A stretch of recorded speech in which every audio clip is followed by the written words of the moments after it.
ಮದುವೆಯ ಎಲ್ಲ ವಿಧಿ ವಿಧಾನಗಳು ಮುಗಿದು ರಾತ್ರಿ ಹೊತ್ತು ಧನ್ಯ ಅಗ್ನಿ ನಿವಾಸದ ಹೊಸ್ತಿಲಲ್ಲಿ ನಿಂತಿದ್ದಳು. ದೀಪಗಳಿಂದ ಅಲಂಕೃತವಾಗಿದ್ದ ಆ ಬೃಹತ್ ಬಂಗಲೆ ಇಂದು ಮಧುವಣಗಿತ್ತಿಯಂತೆ ಕಂಗೊಳಿಸುತ್ತಿತ್ತು. ಸಾವಿತ್ರಿ ಅವರು ಅರಿಶಿನ ಕುಂಕುಮದ ನೀರನ್ನು ಬೆಳಗಿ ಧನ್ಯಾಳಿಗೆ ದೃಷ್ಟಿ ತೆಗೆದ್ರು. ಸಾವಿತ್ರಿ, ಬಾ ಮಗಳೇ, ಈ ಮನೆಯ ಭಾಗ್ಯಲಕ್ಷ್ಮಿಯಾಗಿ ಒಳಗ್ ಬಾ. ಇವತ್ತಿನಿಂದ ಈ ಅಗ್ನಿವಂಶದ ಗೌರವ ನಿನ್ನ ಕೈಯಲ್ಲಿದೆ.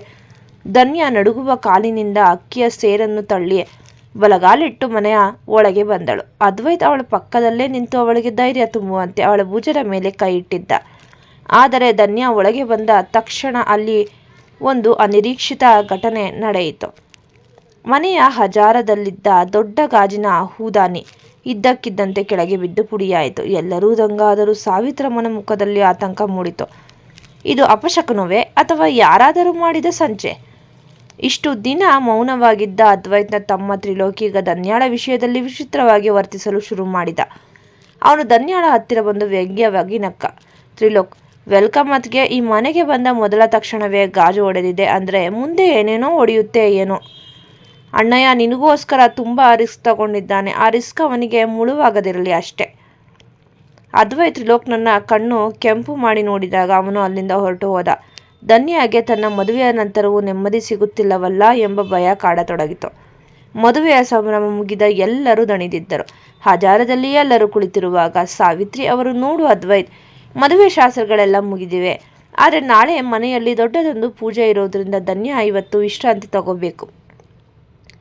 ಹಾಗಾಗಿ ಧನ್ಯ ಇವತ್ತು ಅದಿತಿ ರೂಮ್ನಲ್ಲಿ ಅವಳ ಜೊತೆಯೇ ಮಲಗಲಿ. ನಾಳೆ ಪೂಜೆ ಮುಗಿದ ಮೇಲೆ ಅತ್ತಿಗೆ ಮೈದುನರ ಶಾಸ್ತ್ರಗಳೆಲ್ಲ ಆದ್ಮೇಲೆ ಅವಳು ನಿನ್ನ ರೂಮ್ಗೆ ಬರ್ತಾಳೆ. ಅದ್ವೈತ್ನ ಮುಖ ಒಂದು ಕ್ಷಣ ಸಪ್ಪೆ ಆಯಿತು. ಸಮರ್ಥ್ ಮತ್ತು ತ್ರಿಲೋಕ್ ಒಬ್ಬರಿಗೊಬ್ಬರು ನೋಡಿ ಕಣ್ಣು ಹೊಡೆದು ನಕ್ಕರು. ಧನ್ಯ ನಾಚಿಕೆಯಿಂದ ತಲೆ ತಗ್ಗಿಸಿ ಅದಿತಿಯ ಜೊತೆ ಅವಳ ರೂಮ್ಗೆ ಹೊರಟಳು. ಮಧ್ಯರಾತ್ರಿ ಇಡೀ ಅಗ್ನಿನಿವಾಸ ನಿಶಬ್ದವಾಗಿತ್ತು. ಅದಿತಿ ಗಾಢ ನಿದ್ರೆಯಲ್ಲಿದ್ದಳು. ಆದರೆ ಧನ್ಯಗೆ ಮಾತ್ರ ನಿದ್ದೆ ಬರ್ತಿರ್ಲಿಲ್ಲ. ಅಷ್ಟರಲ್ಲಿ ರೂಮಿನ ಮಾಗಿಲು ಮೆಲ್ಲಗೆ ಸದ್ದಂತಾಯಿತು. ಧನ್ಯ ಬೆಚ್ಚಿ ಬಿದ್ದು ನೋಡಿದಾಗ ಕತ್ತಲಲ್ಲಿ ಒಬ್ಬ ಆಕೃತಿ ಕಳ್ಳ ಬೆಕ್ಕಿನಂತೆ ಒಳಗೆ ಬರುತ್ತಿರುವುದು ಕಂಡಿತು. ಧನ್ಯ ಕಿರುಚಲು ಹೋದಾಗ ಆ ವ್ಯಕ್ತಿ ತಕ್ಷಣ ಅವಳ ಬಾಯಿ ಮುಚ್ಚಿದನು. ಅದು ಅದ್ವೈತ್. ಧನ್ಯ ಬಹಳ ಕಡಿಮೆ ಧ್ವನಿಯಲ್ಲಿ, ಸರ್, ನೀವು ಇಲ್ಲಿಗೆ ಯಾಕೆ ಬಂದ್ರಿ? ಯಾರಾದರೂ ನೋಡಿದ್ರೆ ಏನು ಅನ್ಕೊಂತಾರೆ? ಅದ್ವೈತ್ ತುಂಟತನದ ನಗು ನಗುತ್ತಾ, ನೋಡು ಧನ್ಯ, ಆಫೀಸ್ನಲ್ಲಿ ಬಾಸ್ ನಾನು, ಮನೆಯಲ್ಲಿ ದೊಡ್ಡಮ್ಮ ಬಾಸ್ ಇರ್ಬೋದು, ಆದರೆ ನನ್ನ ಹೆಂಡತಿನ ನೋಡೋಕೆ ನನಗೆ ಯಾರ ಪರ್ಮಿಷನ್ ಬೇಕಿಲ್ಲ. ನಿನ್ನನ್ನು ನೋಡದೆ ನಿದ್ದೆ ಬರ್ತಿರ್ಲಿಲ್ಲ, ಅದಕ್ಕೆ ಬಂದೆ. ಅವನು ಅವಳ ಕೈ ಹಿಡಿದು ತನ್ನ ಹತ್ತಿರ ಎಳೆದುಕೊಂಡನು. ಆ ಕತ್ತಲಲ್ಲೂ ಅದ್ವೈತ್ನ ಕಣ್ಣುಗಳಲ್ಲಿ ಧನ್ಯಾಳಿಗೆ ಪ್ರೀತಿಯ ಮಿಂಚು ಕಂಡಿತು.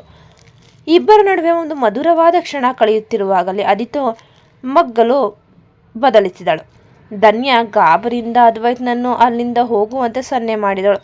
ಅದ್ವೈತ್ ಅವಳ ಹಣೆಗೆ ಮುತ್ತಿಟ್ಟಿ ಬಂದ ದಾರಿಯಲ್ಲಿ ಸದ್ದಿಲ್ಲದಂತೆ ಮಾಯವಾದನು.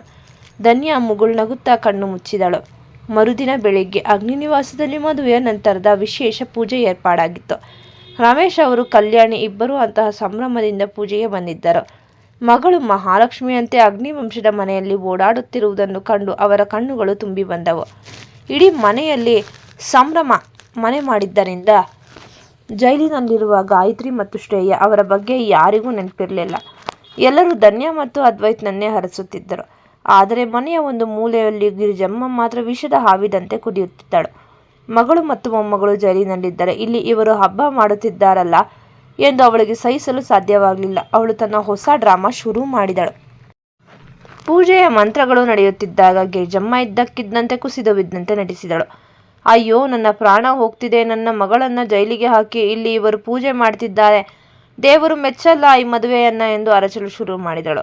ಗಿರಿಜಮ್ಮ, ಸಾವಿತ್ರಮ್ಮ, ನಿನ್ನ ಮನೆಗೆ ಈ ಹುಡುಗಿ ಬಂದ ತಕ್ಷಣವೇ ನಮ್ಮ ಸಂಸಾರ ಬೀದಿಗೆ ಬಂತು. ಇವಳು ಕಾಲಿಟ್ಟ ಜಾಗದಲ್ಲಿ ಏನೂ ಉಳಿಯಲ್ಲ. ನನ್ನ ಮಗಳನ್ನ ಬಿಡಿಸೋವರೆಗೂ ನಾನು ಇಲ್ಲಿಂದ ಕದಲಲ್ಲ.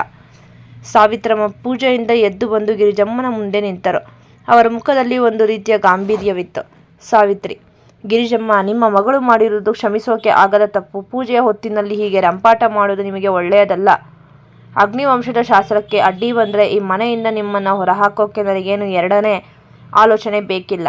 ಅದ್ವೈತ್ ತ್ರಿಲೋಕ್ಗೆ ಸನ್ನೆ ಮಾಡಿದ. ತ್ರಿಲೋಕ್ ಬಂದು ಗಿರಿಜಮ್ಮನನ್ನು ಹಿಡಿದು, ಅಜ್ಜಿ, ನಾಟಕ ಸಾಕು ಮಾಡಿ ಮರ್ಯಾದೆಯಿಂದ ರೂಮ್ಗೆ ಹೋಗ್ತೀರಾ ಅಥವಾ ಪೊಲೀಸ್ ಕಂಪ್ಲೇಂಟ್ ಕೊಡ್ಲಾ ಎಂದು ಗದರಿಸಿದ. ಗಿರಿಜಮ್ಮ ಹೆದರಿ ಪೆಚ್ಚು ಮುಖ ಮಾಡಿಕೊಂಡು ತನ್ನ ರೂಮ್ಗೆ ಸರಿದಳು. ಪೂಜೆ ಮುಗಿದ ಮೇಲೆ ಅದ್ವೈತ್ ಮತ್ತು ಧನ್ಯ ಒಟ್ಟಿಗೆ ಕುಳಿತು ದೀಪ ಹಚ್ಚಿದರು. ಪುರೋಹಿತರು ಇನ್ನು ಮುಂದೆ ಈ ದಂಪತಿಗಳು ಸುಖವಾಗಿ ಬಾಳಲಿ ಎಂದು ಅಕ್ಷತೆ ಹಾಕಿದಾಗ ಅದ್ವೈತ್ ಧನ್ಯಾಳ ಕೈಯನ್ನು ಗಟ್ಟಿಯಾಗಿ ಹಿಡಿದುಕೊಂಡನು. ಅದ್ವೈತ್ ಧನ್ಯಾಳ ಕಿವಿಯಲ್ಲಿ, ನೋಡು ಧನ್ಯ, ಎಷ್ಟೇ ನಾಟಕಗಳು ನಡೆದರೂ ನಮ್ಮಿಬ್ಬರ ನಡುವೆ ಯಾರೂ ಬರಲು ಸಾಧ್ಯವಿಲ್ಲ. ಇವತ್ತು ರಾತ್ರಿ ಮಾತ್ರ ನೀನು ಅದಿತಿ ರೂಮ್ನಲ್ಲಿ ಇರೋ ಹಾಗಿಲ್ಲ, ಅರ್ಥ ಆಯ್ತಾ? ಧನ್ಯ ನಾಚಿಕೆಯಿಂದ ಅವನ ಕಡೆ ನೋಡಿದಳು. ಕಲ್ಯಾಣಿ ಮತ್ತು ರಮೇಶ್ ಮಗಳ ಈ ಖುಷಿಯನ್ನು ನೋಡಿ ಸಮಾಧಾನದಿಂದ ಕಣ್ಣು ಮುಚ್ಚಿದರು. ಗದ್ದಲವೆಲ್ಲ ಮುಗಿದು ಅಗ್ನಿನಿವಾಸದಲ್ಲಿ ಶಾಂತತೆ ಆವರಿಸಿತ್ತು. ಆ ರಾತ್ರಿ ಅಗ್ನಿನಿವಾಸದ ರಾಜಕುಮಾರ ಅದ್ವೈತ್ ಮತ್ತು ಅವನ ಪ್ರಾಣದ ಗೆಳತಿ ಧನ್ಯಾಳ ಸುಂದರದ ಮಿಲನದ ಸಮಯ. ಶಯನಗೃಹವನ್ನು ಮಲ್ಲಿಗೆ ಹೂವಿನ ಹಾರಗಳಿಂದ ಮತ್ತು ಸುಗಂಧ ದೀಪಗಳಿಂದ ಅತ್ಯಂತ ಆಕರ್ಷಕವಾಗಿ ಅಲಂಕರಿಸಲಾಗಿತ್ತು. ಹೂಗಳ ಪರಿಮಳ ಆ ಕೋಣೆಯಲ್ಲಿ ಪ್ರೇಮದ ಮಾದಕತೆಯನ್ನು ಹರಡಿತ್ತು. ಧನ್ಯ ಕೈಯಲ್ಲಿ ಹಾಲಿನ ಲೋಟ ಹಿಡಿದು ನಡುಗುವ ಹೆಜ್ಜೆಗಳಿಂದ ಕೋಣೆಯೊಳಗೆ ಕಾಲಿಟ್ಟಳು. ಅವಳ ರೇಷ್ಮೆ ಸೀರೆಯ ಸದ್ದು ಮತ್ತು ಕಾಲ್ಗೆಜ್ಜೆಯ ನಾದ ಆ ನಿಶ್ಶಬ್ದವನ್ನು ಭೇದಿಸುತ್ತಿತ್ತು. ಅದ್ವೈತ್ ಬಾಲ್ಕನಿಯಲ್ಲಿ ನಿಂತು ಚಂದ್ರನನ್ನು ನೋಡುತ್ತಿದ್ದನು. ಧನ್ಯಾಳ ಆಗಮನದ ಸುಳಿವು ಸಿಗುತ್ತಿದ್ದಂತೆ ಹಿಂದಕ್ಕೆ ತಿರುಗಿದನು. ಅವನು ಮೆಲ್ಲಗೆ ಬಂದು ಧನ್ಯಾಳ ಕೈಯಲ್ಲಿದ್ದ ಹಾಲಿನ ಲೋಟವನ್ನು ಮೇಜಿನ ಮೇಲಿಟ್ಟನು. ಧನ್ಯ ಸಂಕೋಚದಿಂದ ತಲೆ ತಗ್ಗಿಸಿ ನಿಂತಿದ್ದಳು. ಅದ್ವೈತ್ ಅವಳ ಹತ್ತಿರ ಬಂದು ಅವಳ ಮುಖವನ್ನು ತನ್ನ ಎರಡೂ ಕೈಗಳಿಂದ ಮೆಲ್ಲಗೆ ಮೇಲೆತ್ತಿದ್ದನು. ಅದ್ವೈತ್, ಇವತ್ತು ನೀನು ಚಂದ್ರನಿಗಿಂತಲೂ ಜಾಸ್ತಿ ಮಿಂಚುತ್ತಿದ್ದೀಯಾ ಧನ್ಯ. ಇಷ್ಟು ದಿನ ನಿನ್ನನ್ನು ಕಳೆದುಕೊಳ್ಳುತ್ತೇನೋ ಎಂಬ ಭಯವಿತ್ತು, ಆದರೆ ಈಗ ನೀನು ನನ್ನವಳು, ಕೇವಲ ನನ್ನವಳು. ಅದ್ವೈತ್ ಧನ್ಯಾಳ ಕಣ್ಣಲ್ಲಿ ಕಣ್ಣಿಟ್ಟು ನೋಡಿದಾಗ ಅವಳ ಕಣ್ಣುಗಳಲ್ಲಿ ನೂರಾರು ಕನಸುಗಳು ಮತ್ತು ಅಪಾರವಾದ ಪ್ರೀತಿ ಕಂಡಿತ್ತು. ಅವನು ಅವಳನ್ನು ಮೃದುವಾಗಿ ಅಪ್ಪಿಕೊಂಡಾಗ ಧನ್ಯಾಳಿಗೆ ಜಗತ್ತಿನ ಅತಿ ದೊಡ್ಡ ಭದ್ರತೆ ಸಿಕ್ಕಂತಾಯಿತು. ಅದ್ವೈತ್ ತನ್ನ ಡೈರಿಯಿಂದ ಒಂದು ಪುಟ್ಟ ಕಾಗದವನ್ನು ಹೊರಗೆ ತೆಗೆದನು. ಧನ್ಯಾಳನ್ನು ತನ್ನ ಪ್ರೇಮದ ಬಲೆಯಲ್ಲಿ ಬಂಧಿಸಲು ಅವನು ಅವಳಿಗಾಗಿ ಕೆಲವು ಸಾಲುಗಳನ್ನು ಬರೆದಿದ್ದನು. ಅವಳ ಕಿವಿಯ ಹತ್ತಿರ ಬಂದು ಮಧುರವಾದ ಧ್ವನಿಯಲ್ಲಿ ಅದನ್ನು ಓದಿದನು. ಬಾಳ ಪಯಣದ ಹಾದಿಯಲ್ಲಿ ಬಂದು ಸೇರಿದ ನಕ್ಷತ್ರ ನೀನು. ನನ್ನ ಮೌನಕ್ಕೆ ಮಾತು ನೀಡಿ ಜೀವ ತುಂಬಿದ ಚೈತನ್ಯ ನೀನು. ಸಾವಿರಾರು ಸಂಕಷ್ಟಗಳಲ್ಲಿ ಬೆಂದು ಹಸನಾದ ಬಂಗಾರ ನೀನು. ಅಗ್ನಿವಂಶದ ಕತ್ತಲೆಯಲ್ಲಿ ಬೆಳಗುವ ಪ್ರೀತಿಯ ಜ್ಯೋತಿ ನೀನು. ನಿನ್ನ ಕಣ್ಣಿನಲ್ಲಿದೆ ನನ್ನ ಸುಂದರ ಜಗತ್ತಿನ ನೆರಳು. ನಿನ್ನ ನಗುವು ಅರಳುವ ಮಲ್ಲಿಗೆಯ ಪರಿಮಳದ ಅರಳು. ಕೈ ಹಿಡಿದು ನಡೆವೆನೋ ಯುಗ ಯುಗಾಂತರಗಳವರೆಗೂ. ಬಿಡಲಾರೆ ನಿನ್ನನ್ನು ಸಾವು ಬಂದು ಬಾಗಿಲ ಬಡಿಯುವವರೆಗೂ. ಕವಿತೆಯ ಈ ಅರ್ಥಪೂರ್ಣ ಸಾಲುಗಳನ್ನು ಕೇಳಿದ ಧನ್ಯಾಳ ಕಣ್ಣುಗಳು ತೇವವಾದವು. ಸರ್, ನನಗೆ ಹೇಳೋಕೆ ಮಾತುಗಳೇ ಬರ್ತಿಲ್ಲ ಎನ್ನುತ್ತಾ ಅವಳು ಅವನ ಎದೆಯ ಮೇಲೆ ತಲೆ ಇಟ್ಟಳು. ಅದ್ವೈತ್, ಇನ್ನು ಮುಂದೆ ನನಗೆ ಸರ್ ಅಲ್ಲ ಧನ್ಯ, ಕೇವಲ ನಿನ್ನ ಅದ್ವೈತ್. ಅವನು ಅವಳ ಕೂದಲನ್ನು ಸರಿಸುತ್ತಾ ಮೃದುವಾಗಿ ಅವಳ ಕೆನ್ನೆಗೆ ಮುತ್ತಿಟ್ಟನು. ಆ ಸುಂದರ ರಾತ್ರಿಯಲ್ಲಿ ದೀಪದ ಬೆಳಗು ಮಂದವಾಯಿತು. ಮಲ್ಲಿಗೆಯ ಗಮಲು ಹೆಚ್ಚಾಯಿತು.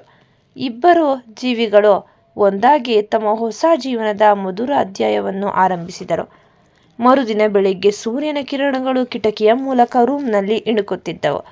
ಧನ್ಯ ಕಣ್ಣು ಬಿಟ್ಟಾಗ ಅವಳ ಎದುರು ನಗುಮುಖದ ಅದ್ವೈತ್ ಕುಳಿತಿದ್ದ. ಮೊದಲ ರಾತ್ರಿಯ ಮಧುರ ನೆನಪುಗಳು ಕಣ್ಣ ಮುಂದೆ ಬಂದು ಧನ್ಯಾಳ ಕೆನ್ನೆಗಳನ್ನು ಕೆಂಪಾದವು. ಅದ್ವೈತ್, ಶುಭೋದಯ ಧನ್ಯ. ಇವತ್ತು ಮದುಮಗಳ ನಾಚಿಕೆ ಇನ್ನೂ ಜಾಸ್ತಿ ಇದೆ ಅನ್ಸುತ್ತೆ ಎಂದು ಅವಳ ಕಾಲೆಳೆದ. ಧನ್ಯ ನಾಚಿಕೆಯಿಂದ ಹೊದಿಕೆಯೊಳಗೆ ಮುಖ ಅಡಗಿಸಿಕೊಂಡಳು. ನೀವು ಹೇಗೆ ನೋಡುತ್ತಿದ್ದೀರಾ? ನಾನು ಎದ್ದು ಹೋಗುವುದು ಹೇಗೆ ಎಂದು ಮೆಲ್ಲಗೆ ಪಿಸುಗುಟ್ಟಿದಳು. ಅದ್ವೈತ್ ಅವಳ ಹಣೆಗೆ ಮುತ್ತಿಟ್ಟು, ಬೇಗ ರೆಡಿಯಾಗಿ ಬಾ, ಅಮ್ಮ ನಿನಗೋಸ್ಕರ ಕಾಯುತ್ತಿದ್ದಾರೆ ಎಂದು ಹೇಳಿ ಅಲ್ಲಿಂದ ಹೊರಬಂದನು. ಸ್ನಾನ ಮುಗಿಸಿ ಹಸಿರು ಬಣ್ಣದ ರೇಷ್ಮೆ ಸೀರೆಯಲ್ಲಿ ಧನ್ಯ ಸಾಕ್ಷಾತ್ ದೇವತೆಯಂತೆ ಕೆಳಗೆ ಬಂದಳು. ಸಾವಿತ್ರಮ್ಮ ಅವಳನ್ನು ನೋಡಿ ಪ್ರೀತಿಯಿಂದ ಹರಸಿದರು. ಸಾವಿತ್ರಿ, ಬಾ ಮಗಳೇ, ಇವತ್ತು ನೀನು ಮೊದಲ ಬಾರಿಗೆ ದೇವರಿಗೆ ಪೂಜೆ ಮಾಡಿ ನಂತರ ಅಡುಗೆ ಮನೆಯಲ್ಲಿ ಸಿಹಿ ತಿಂಡಿ ಮಾಡಬೇಕು. ಈ ಮನೆಯ ಮಹಾಲಕ್ಷ್ಮಿ ನೀನು. ಧನ್ಯ ಭಕ್ತಿಯಿಂದ ದೇವರ ಪೂಜೆ ಮುಗಿಸಿ ಅಡುಗೆ ಮನೆಗೆ ಪ್ರವೇಶಿಸಿದಳು. ಅವಳು ಕೇಸರಿಬಾತ್ ಮತ್ತು ರವಾ ಇಡ್ಲಿ ತಯಾರಿಸುತ್ತಿದ್ದಾಗ ಆ ಘಮ ಇಡೀ ಮನೆ ತುಂಬಿತ್ತು. ರಮೇಶ್ ಮತ್ತು ಕಲ್ಯಾಣಿ ಕೂಡ ಮಗಳ ಕೈರುಚಿ ಸವಿಯಲು ಅಲ್ಲೇ ಇದ್ದರು. ಎಲ್ಲರೂ ತಿಂಡಿ ತಿನ್ನಲು ಕುಳಿತಾಗ ಮನೆಯ ಬಾಗಿಲಲ್ಲಿ ಶ್ರೇಯಾ ಮತ್ತು ಗಾಯತ್ರಿ ಕಾಣಿಸಿಕೊಂಡರು. ಜೈಲಿನಿಂದ ಬಿಡುಗಡೆಯಾಗಿ ಬಂದಿದ್ದ ಅವರ ಮುಖದಲ್ಲಿ ಮೊದಲಿನ ಹಮ್ಮು ಇರಲಿಲ್ಲ.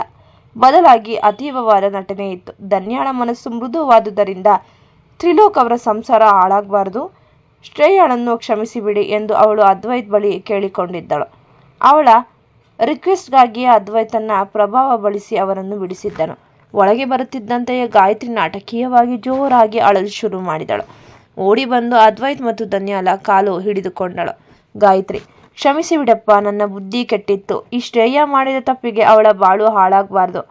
ಅದ್ವೈತ್, ನಿನ್ನ ತಮ್ಮ ತ್ರಿಲೋಕ್ ಜೀವನಕ್ಕಾಗಿ ಈ ಶ್ರೇಯನ ಮತ್ತೆ ಈ ಮನೆಗೆ ಸೇರಿಸ್ಕೊ. ನಾವು ಇನ್ಮುಂದೆ ಯಾವತ್ತೂ ತೊಂದರೆ ಕೊಡಲ್ಲ ಎಂದು ಕಣ್ಣೀರು ಹಾಕಿದಳು. ಶ್ರೇಯ ಕೂಡ ತಲೆ ತಗ್ಗಿಸಿ ಸುಮ್ಮನೆ ನಿಂತಿದ್ದಳು. ಗಿರಿಜಮ್ಮ ದೂರ ನಿಂತು ಈ ನಾಟಕವನ್ನು ಗಮನಿಸುತ್ತಾ ಮನದಲ್ಲೇ ಸರಿಯಾದ ಸಮಯಕ್ಕೆ ಸರಿಯಾದ ದಾಳ ಉರುಳಿಸಿದೆ ಗಾಯತ್ರಿ ಎಂದು ಅಂದುಕೊಂಡಳು. ಅದ್ವೈತ್ ಧನ್ಯಾಳ ಮುಖ ನೋಡಿದನು. ಧನ್ಯಾಳ ಕಣ್ಣುಗಳಲ್ಲಿ ಅವರನ್ನು ಕ್ಷಮಿಸು ಎಂಬ ವಿನಂತಿ ಇತ್ತು. ಅದ್ವೈತ್ ಗಂಭೀರವಾಗಿ ಮಾತನಾಡಿದನು. ಅದ್ವೈತ್, ನೋಡಿ ಗಾಯತ್ರಿ ಅತ್ತೆಮ್ಮ, ನಿಮ್ಮ ಮಗಳು ಇಲ್ಲಿರೋದು ಕೇವಲ ಧನ್ಯ ಮತ್ತು ತ್ರಿಲೋಕ್ ಅವರ ಭವಿಷ್ಯಕ್ಕಾಗಿ ಮಾತ್ರ. ಇನ್ನೊಂದು ಸಲ ಈ ಮನೆಯಲ್ಲಿ ಸಣ್ಣ ಪಿತೂರಿ ನಡೆದ್ರು ಈ ಸಲ ನಿಮ್ಮನ್ನು ಭೂಮಿ ಅಡಿಯಿಂದಲೂ ಯಾರೂ ಬಿಡಿಸೋಕೆ ಆಗಲ್ಲ. ಶ್ರೇಯ ಈ ಮನೆಯಲ್ಲಿ ಇರಬಹುದು, ಆದರೆ ಅವಳಿಗೆ ಯಾವುದೇ ಅಧಿಕಾರ ಇರಲ್ಲ. ಸಾವಿತ್ರಮ್ಮ ಕೂಡ ಧನ್ಯ ಹೇಳಿದ್ದಕ್ಕೆ ನಾವು ಒಪ್ಪುತ್ತಿದ್ದೇವೆ. ಆದರೆ ನೆನಪಿರ್ಲಿ, ನಿಮ್ಮ ಮೇಲೆ ಒಂದು ಕಣ್ಣು ಇದ್ದೇ ಇರುತ್ತದೆ ಎಂದು ಎಚ್ಚರಿಸಿದರು. ಗಾಯತ್ರಿ ಮನದಲ್ಲೇ ಸದ್ಯಕ್ಕೆ ಒಳಗಡೆ ಸೇರಿದರೆ ಸಾಕು, ಆಮೇಲೆ ನೋಡ್ಕೊಳ್ತೀನಿ ಎಂದು ಅಂದುಕೊಳ್ಳುತ್ತಾ ವಿಧೇಯಳಂತೆ ನಟಿಸಿದಳು. ಧನ್ಯ ಮೃದು ಮನಸ್ಸಿನಿಂದ ಎಲ್ಲರಿಗೂ ತಿಂಡಿ ಬಡಿಸಿದಳು. ಆದರೆ ಶ್ರೇಯ ಮತ್ತು ಗಾಯತ್ರಿ ಒಳಗೆ ಕುದಿಯುತ್ತಿದ್ದರು. ಮೇಲೆ ಅಮಾಯಕರ ಮುಖ ಮಾಡುತ್ತಾ ಮನೆಯೊಳಗೆ ಮತ್ತೆ ಕಾಲಿಟ್ಟ ಶ್ರೇಯ ಮತ್ತು ಗಾಯತ್ರಿಗೆ ಒಳಗೊಳಗೆ ಉರಿಯುತ್ತಿದ್ದರು. ಅದ್ವೈತ್ನ ಎಚ್ಚರಿಕೆಯಿಂದಾಗಿ ಸದ್ಯಕ್ಕೆ ಬಾಯಿ ಮುಚ್ಚಿಕೊಂಡಿದ್ದರು. ಆದರೆ ಹಾವಿನ ಗುಣ ಸದಾ ಬುಸ್ಕುಟ್ಟುವುದೇ ಅಲ್ಲವೇ? ಮಧ್ಯಾಹ್ನದ ಅಡುಗೆಯ ತಯಾರಿ ನಡೆಯುತ್ತಿತ್ತು. ಧನ್ಯ ಅಡುಗೆ ಮನೆಯಲ್ಲಿ ಕೆಲಸ ಮಾಡುತ್ತಿದ್ದಾಗ ಶ್ರೇಯ ಅಲ್ಲಿಗೆ ಬಂದಳು. ಸಾವಿತ್ರಮ್ಮ ಅಲ್ಲಿ ಇಲ್ಲದಿರುವುದನ್ನು ಖಚಿತಪಡಿಸಿಕೊಂಡು ತನ್ನ ಅಸಲಿ ರೂಪ ತೋರಿಸಲು ಶುರು ಮಾಡಿದಳು. ಶ್ರೇಯ ವ್ಯಂಗ್ಯವಾಗಿ ನಗುತ್ತಾ, ಓಹೋ, ಮಹಾರಾಣಿಯವರು ಅಡುಗೆ ಮಾಡ್ತಿದ್ದಾರಾ? ನೋಡು ಧನ್ಯ, ನೀನು ಅದ್ವೈತ್ಗೆ ಹೇಳಿ ನನ್ನನ್ನು ಜೈಲಿನಿಂದ ಬಿಡಿಸಿರಬಹುದು, ಆದರೆ ಈ ಮನೆಯ ಮೇಲೆ ನನಗಿರೋ ಹಕ್ಕು ನಿನಗಿಂತ ಜಾಸ್ತಿನೇ ಇದೆ. ಯಾಕಂದ್ರೆ ನಾನು ಈ ಮನೆಗೆ ಮೊದಲ ಬಂದ ಸೊಸೆ. ಧನ್ಯ ಶಾಂತವಾಗಿ ತರಕಾರಿ ಹೆಚ್ಚುತ್ತಾ ಉತ್ತರಿಸಿದಳು. ಶ್ರೇಯ, ಈ ಮನೆಗೆ ಯಾರು ಮೊದಲು ಬಂದರು ಅನ್ನೋದಕ್ಕಿಂತ ಯಾರು ಪ್ರೀತಿಯಿಂದ ಇದ್ದಾರೆ ಅನ್ನೋದೇ ಮುಖ್ಯ. ಜೈಲಿನ ಅನುಭವ ನಿನಗೆ ಬುದ್ಧಿ ಕಲಿಸಿದೆ ಅನ್ಕೊಂಡಿದ್ದೆ, ಆದರೆ ನಿನ್ನ ಮಾತು ಕೇಳಿದ್ರೆ ಇನ್ನು ನಿನಗೆ ಕಾಲ ಬಂದಿಲ್ಲ ಅನ್ಸುತ್ತೆ. ಶ್ರೇಯ, ಹೆಚ್ಚು ಮಾತನಾಡಬೇಡ.